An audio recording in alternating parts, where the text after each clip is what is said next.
Ba-dum, ba-dum, ba-dum, ba-dum. Ba-dum, ba-dum, ba-dum, ba. Wow! This is the pizza you make. We can sell this in Oniri. You make this in Monday.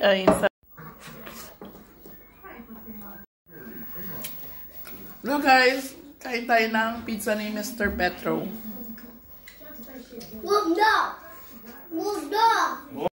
That's fine. Yeah, close. It's working. This nothing is working. This is working. This is. So yun guys, pumasok lang ako sa loob at nag-iisa ko ng damit. Naubos lahat ni Jacob! May tira pang isang peraso.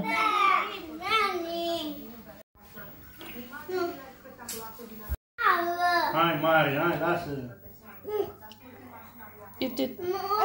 Eat it. Get outside, Jacob. Down.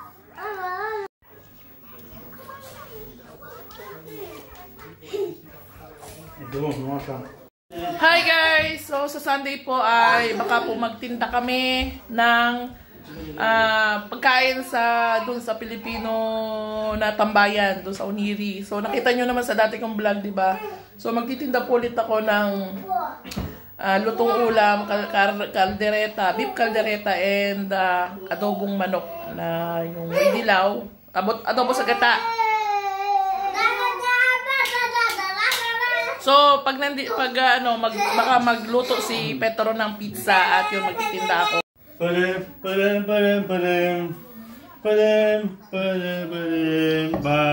Wow, pizza again.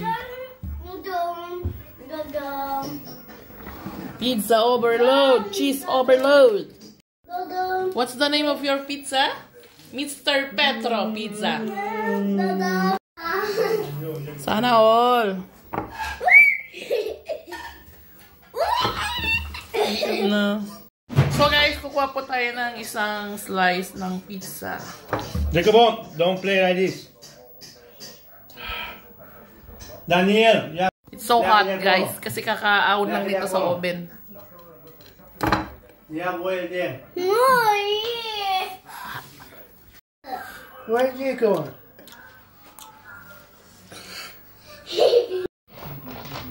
Hi guys! So kumain na po kasi yung mga bata. Ubos nila yung halos isang ganito. Okay. Jacob, your nose. Ang sarap ng combination ng sausage na to, yung small hotdog, at saka yung Kaiser. Ito kayo. Sakto yung combination niya, tapos yung cheese. So sa Sunday po, magtitinda po kami. Kung makapagawa tong isa. 5 lei yung isang slice. Daddy, boy!